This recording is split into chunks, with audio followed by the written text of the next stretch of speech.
Yo, kamusta everyone? Kamusta everyone? You already know who it is. Curse one, loves Breezy. Yep, Breezy boys. J Beats, Marshall Camp Records Entertainment.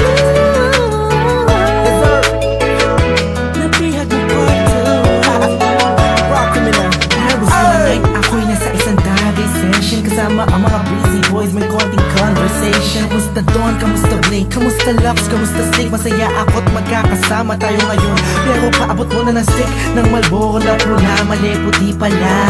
Pero di na ako magpapaligoy-ligoy pa. Sabi ko sa'yo may sasabihin ako mamaya.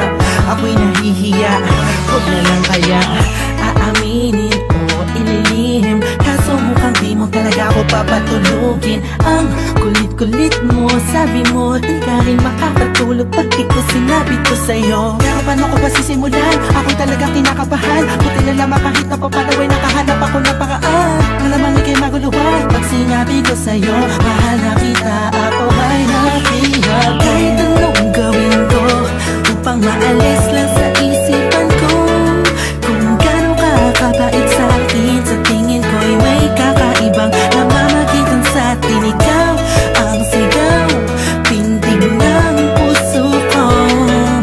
Salamat at naamin sa'yo, ako ay napihat mo. Pinapangako ko kung makikita kita ay hindi na magdadalawang isip sabihin na ako yung dati na sa'yo'y nakatingin. Pwede ba akong lumapit? Pwede ko bang sa'yo tanungin na di ba ikaw yung babaeng anghel na dumaan sa aking harapan? Para bang mabubang talagang ganyan ng pakiramdam ko kasi ako'y ilag na at nahulog sa pangalawang pagkakataon. Hindi ko na palalampasin ang bawat tugto ng kabanata nating dalawa kung saan una tayong nagtagpo. Ako'y nagulat at biglang napahinto nang hinawakan mo ang aking kamay at sabay tayong umupo. Dahan-dahan mong sinabi sa'kin na gusto rin kita sana nung una inamin mo na. Dahil ayaw ko na sanang magpaligoy-ligoy pa, sasagutin kita ng oo dahil mahal din kita.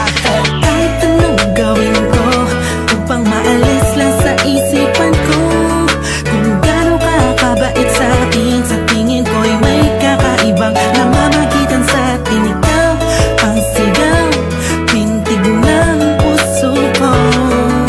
Salamat at naamin sa'yo, ako ay napihat. Araw na ang lumipas bago pa yung gabi na yun. Napapansin na kita, ngunit ayaw lumingon ang puso ko pagkat masyadong mataas ang paningin ko sa'yo. Aminado akong masyadong malakas ang dating mo sa'kin. Kabig-kabighani ka sa ningning ng iyong mata. Ako'y nabago pala niya, ngunit parang alanganin na abutin ang katulad mo. Parang di ko kakayanin, masyado pang komplikado ang sitwasyon. Ayoko naman na samantalahin ang pagkakataon. Subalit di ko mapigilan ang puso umaragas sa dahil sa kapaitan mo. Kasalanan ba na dalawang damdamin kung nagkakaintindihan to? Napigod mo part 2 kung meron akong mamahalin.